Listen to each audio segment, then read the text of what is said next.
Thank you very much, and thank you for the privilege of being here. I have a few pictures, and I'm sorry if some of the formatting makes them a little blurry, but I'll leave you to make what you'd like of that first picture.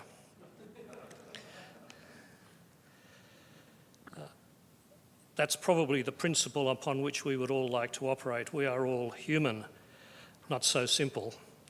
This is one of the tensions and problems we have in Australia at the moment.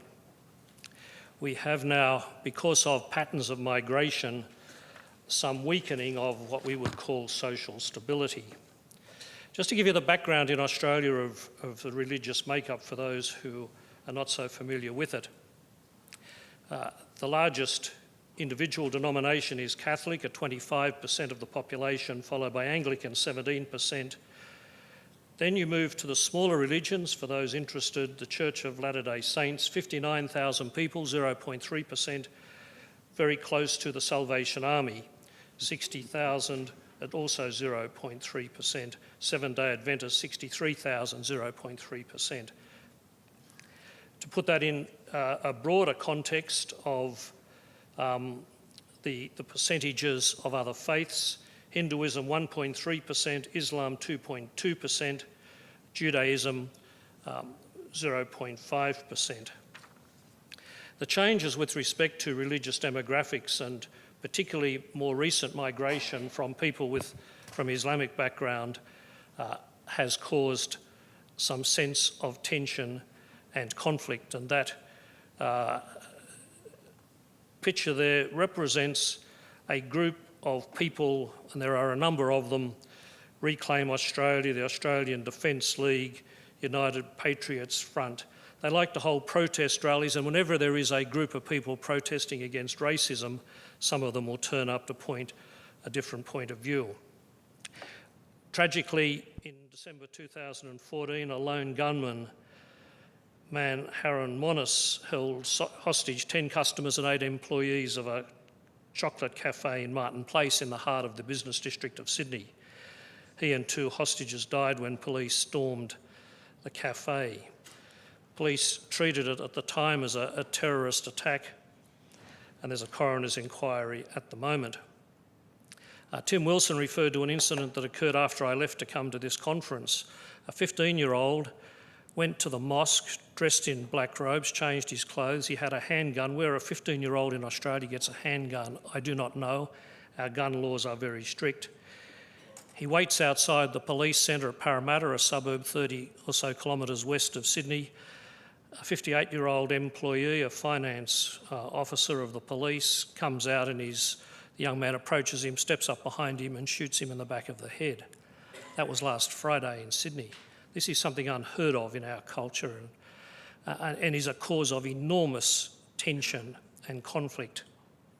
Questions will be asked about all aspects of how a 15-year-old can become so radicalised, apparently so quickly. But that then gives rise, of course, to reaction. Can I just give you one example of the sort of polarisation that type of incident creates? And this goes back to the 2014 incident I mentioned before. This columnist, Paul Sheehan, to the right of centre in the Sydney Morning Herald, said this.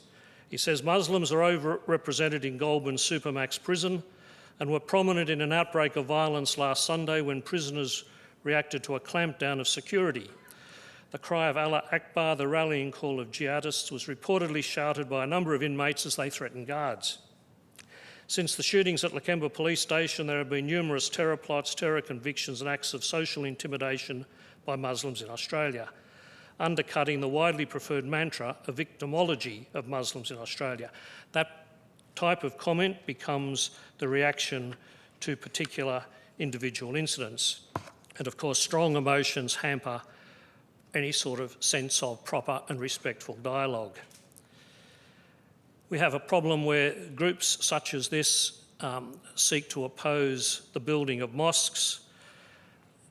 Issues to do with proper town planning and so on are totally confused, as the minority group see that they are being disadvantaged by a majority group who believe, rationally or irrationally, that somehow their lifestyle is at risk. The Australian government some time ago proposed a regional interfaith dialogue together with Indonesia, the Philippines and New Zealand.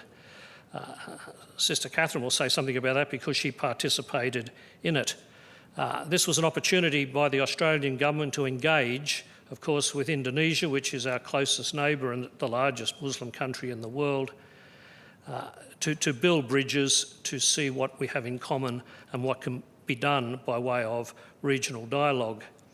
Then at a micro level, the Bishop of Toowoomba, and if you're wondering, if you can't identify which of those characters is the bishop, he's the fella there with less hair.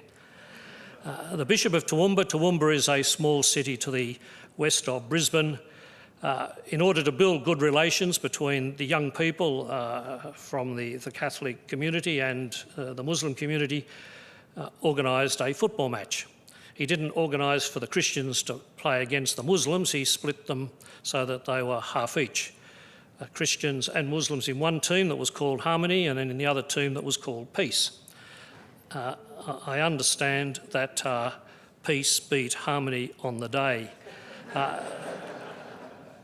It's simply an example at the micro level of an opportunity to build and foster dialogue.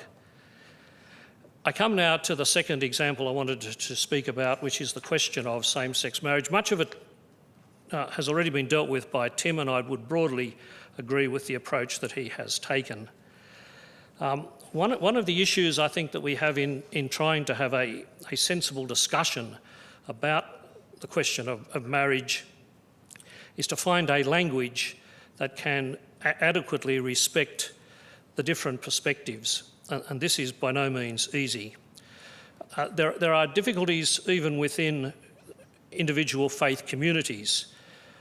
There are nuances and subtleties, and there are groups within a religion that would take a liberal view. There would be others that would take a more conservative view. We could divide people into orthodox or liberal or reformed or whatever particular group we would like. What we have to understand, however, is that the compromise, and Tim didn't like the use of that word compromise, but essentially I think it is a compromise. We have to celebrate diversity in a proper and true sense, but celebrating diversity also involves respecting people who take a particular view about marriage. That was a point of view about marriage by a particular group, the Marriage Alliance. More to it than you think. What are the overall consequences? Will we get to a stage, for example, in Catholic schools where it will not be possible to present a particular view about marriage? We have the Archbishop of Hobart at the moment under siege by a transgender a person from the Green Party who wants to aspire to the Green Party, who is taking a view that a document which the Australian bishops produced, Don't Mess with Marriage, that particular document, this person says, is contrary to the anti-discrimination law, and the particular view taken there is that the bishop is in breach of the law for teaching what would always be regarded as Catholic doctrine. The Mormons have taken an initiative in Australia to, I think, which is a very good initiative, and that's to present a research project that will try to engage with the contribution that religious organisations make, and that's something we need to work on. The Bishops' Conference has put together an Interfaith Women's Fellowship also to try to bring together people who can understand and dialogue respectfully. That's probably where we finish. Religious freedom, faith, worship, conscience, pluralism, all of that we need to work together as best as we can. Thank you.